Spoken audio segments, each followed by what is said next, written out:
Está oficialmente aberta a temporada de ilusões com Carlo Ancelotti à frente da seleção brasileira. O treinador italiano se apresentou hoje e, de quebra, fez também aí a sua primeira convocação, e é sobre ela que nós vamos comentar hoje. Mas, antes de entrarmos nos pormenores da convocação do Carleto, eu peço para que você se inscreva no canal, deixe seu like e um comentário falando o que você achou e quais são as suas primeiras impressões.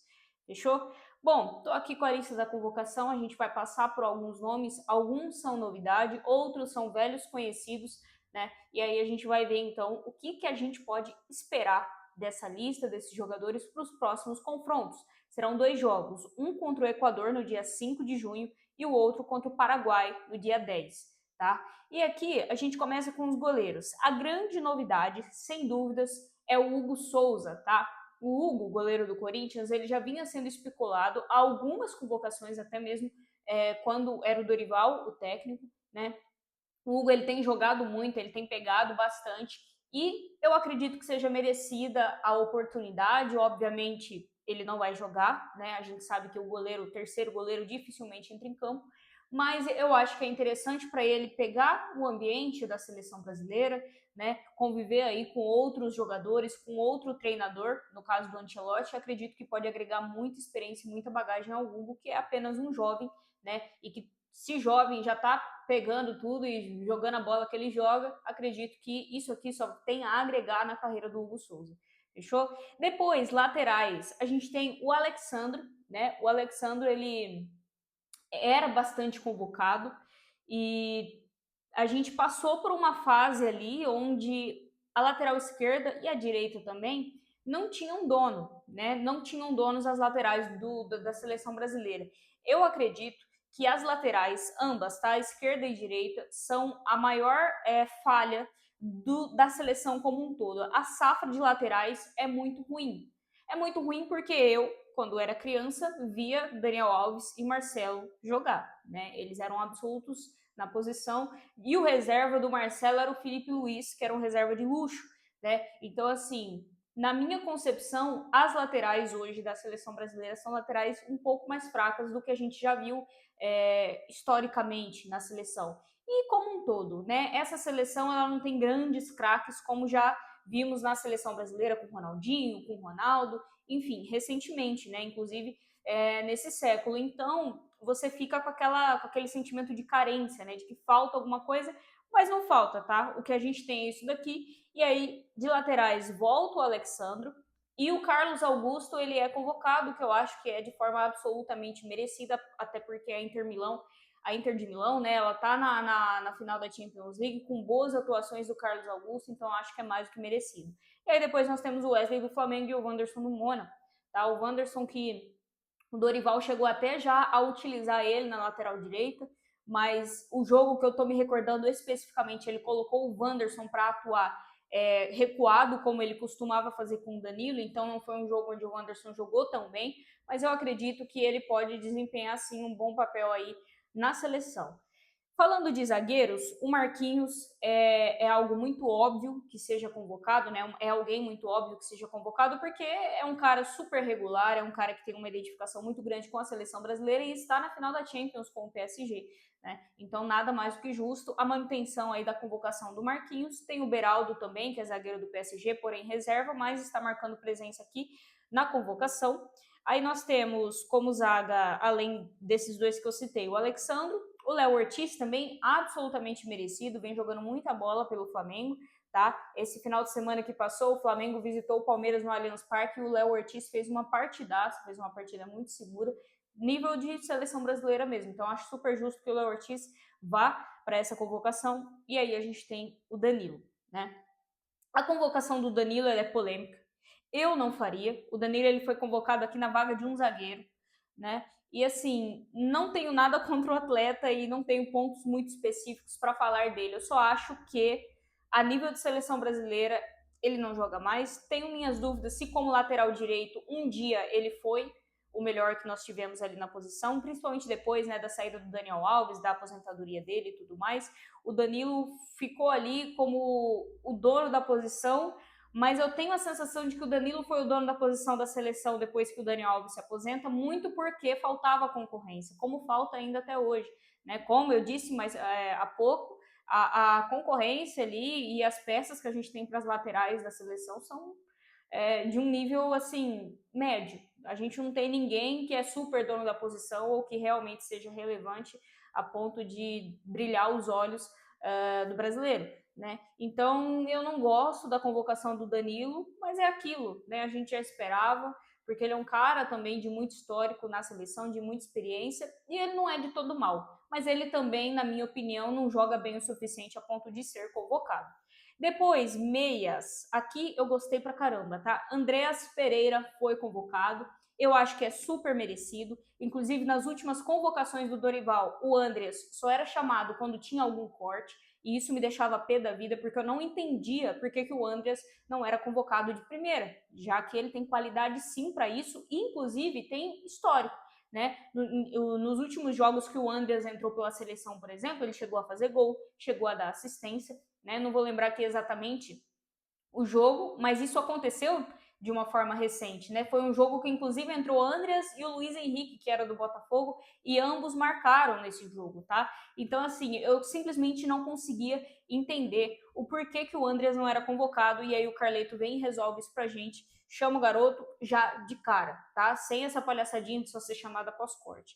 E aí aqui, Bruno Guimarães, ok. Depois a gente tem a volta aí do Casemiro. Casemiro que é experientíssimo na seleção, né? É um jogador muito vencedor, né? Tem uma carreira brilhante no Real Madrid. Hoje joga no Manchester United, que por si só não é um time que brilha os olhos há muitos anos, mas o Casemiro ele continua sendo um jogador importante, um jogador consistente. Eu acredito que o Carleto o chama justamente por conta dessa experiência, por já conhecer o jogador e por saber que é um jogador muito bom, tá? Na minha concepção, o Casemiro sendo chamado para a seleção brasileira é muito melhor do que aquele André que estava sendo convocado, por exemplo.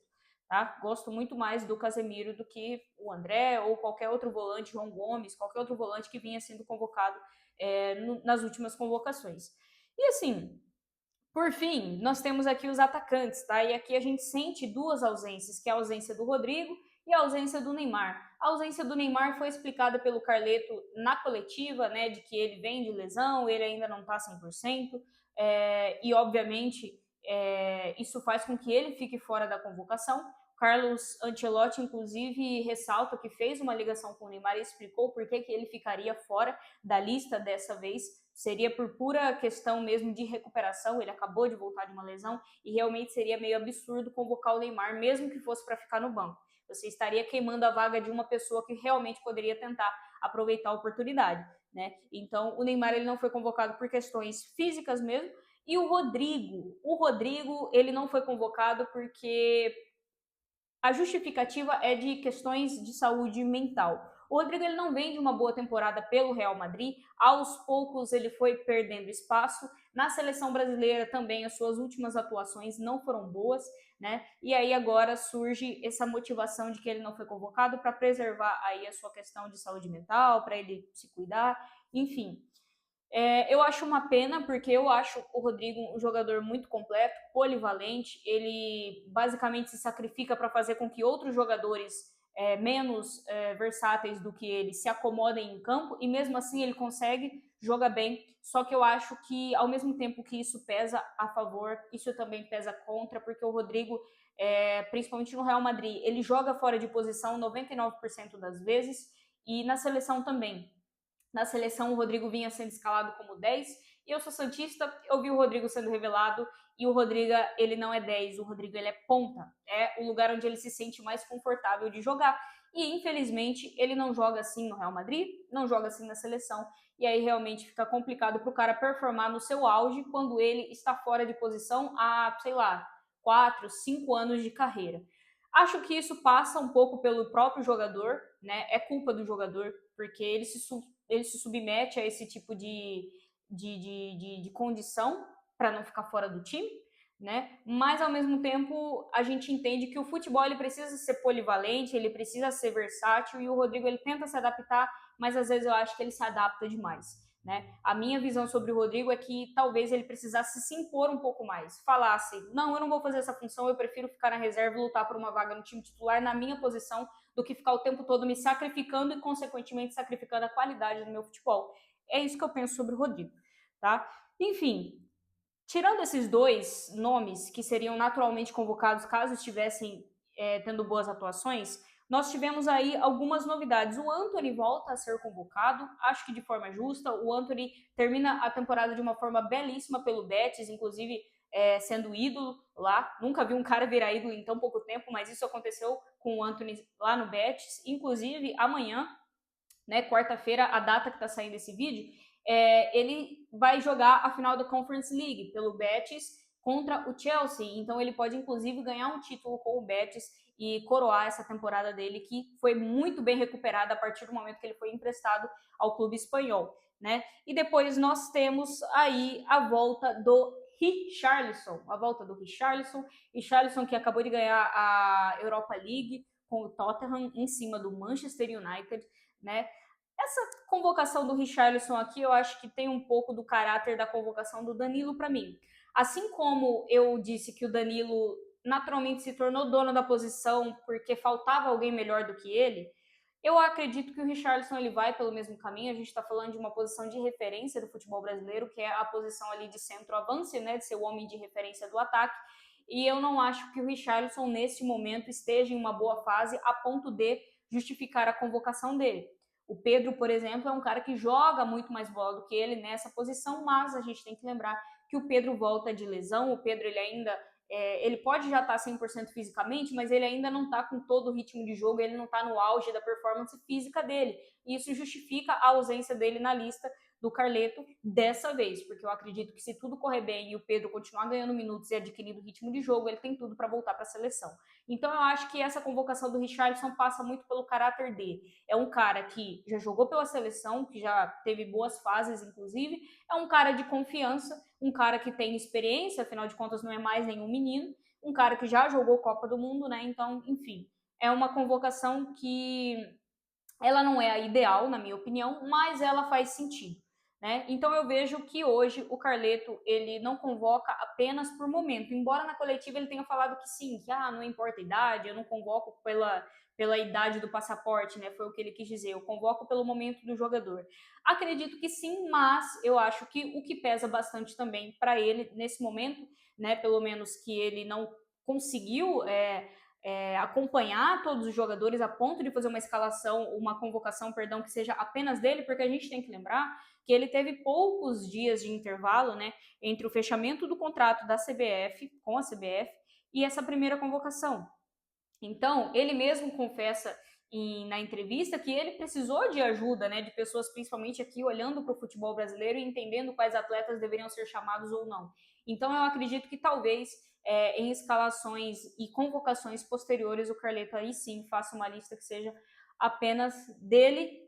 E eu acho que, só para concluir, né, fechar aí o looping, a linha de raciocínio, eu acredito que essas convocações desses jogadores mais velhos, ou talvez nem tanto relacionado à idade, mas relacionado à experiência, passe muito por essa fase que ele tá, o Carleto, nesse momento. Tipo assim, não consegui fazer uma convocação perfeita dos 23 jogadores acompanhando os 23, então vou convocar aqueles que eu sei que estão realmente jogando bem, e um ou outro que eu tiver com dúvida, eu vou escolher pela experiência, eu vou escolher por aquilo que eu sei que aquele cara já entregou em algum momento.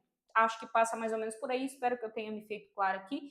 E aí, nesse estilo, eu me refiro à convocação do Casemiro, do Danilo e do Richarlison, né? São caras que não estão mais em seus auges, mas que já foram muito úteis à seleção brasileira, principalmente o Casemiro. Já jogaram aí com o... Já jogaram? O Richarlison e o Casemiro sim, eu acredito que o Danilo não, mas enfim, ele conhece os jogadores, sabe da capacidade deles, e aí a partir disso ele consegue dar um voto de confiança e trazer o cara, pelo menos nessa convocação, enquanto ele ainda não tem um conhecimento pleno de todos os jogadores para cravar os 23 e ter convicção nos 23. Bom, é isso, estou iludida, principalmente pela entrevista, pela postura que ele demonstra ter. Eu espero que o Carleto ele consiga aí ter um bom trabalho na seleção. A gente sabe que vai ser uma novidade para ele também, até porque essa vai ser o primeiro trabalho de seleção dele. Ele sempre tinha trabalhado com clubes, onde ele acompanha os jogadores no dia a dia, onde ele tem muito mais jogos para treinar a equipe, para fazer as configurações que ele acha correto. Então vai ser um novo trabalho para ele, vai ser uma novidade para nós também, mas eu Só espero que ele consiga rapidamente entender o estilo de jogo do Brasil, que, segundo ele, não é algo fixo, né? Que ele sempre vai se adaptar às qualidades dos jogadores, o que eu achei muito positivo, essa opinião dele, né? Porque aqui no Brasil a gente tem treinador que bate no peito e diz só joga num esquema só e morre abraçado com essa inverdade. Né? Mas o Carleto já se mostrou contrário a essa ideia, disse que vai se adaptar às qualidades dos jogadores, o que eu acho que é bastante positivo. Fechou? Espero que você tenha gostado desse vídeo, deixe seu like, não esquece de se inscrever e, por favor, deixe um comentário falando o que, é que você está achando do novo treinador da Seleção Canarinho. Beijo!